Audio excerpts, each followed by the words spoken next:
I made the mistake to come here, but my kids didn't make that mistake. You know, it's my fault that my kids are here. They don't deserve to stay here. They need proper education. They need proper life, normal life. You know, I mean, they didn't do anything. They're also victim of my own fault and victim of fault of IS. You know.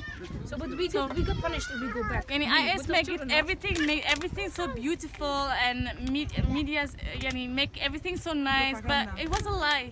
But if you go to Belgium, Yeah. and if the government says you have to pay your, crimes, but your child, we're gonna take care of your children, but you have to be prison. What do you think? Yeah, I We know accept this. that. I accept that. We accept all this. I agree.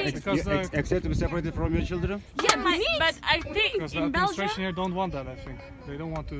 Listen, if I'm in Belgium, and my kids is in Belgium, probably my parents will take care of my If you children, go and I'm to okay with that. Netherlands, you can see them, you can visit them, it's different. But they don't accept that the children will be taken from here to Belgium and the mothers stay here. Then no. That's basic human rights, Yarni. You cannot separate We're mother and still, children. we are after 5 years, 4 years, 5 years in IS. We're still humans.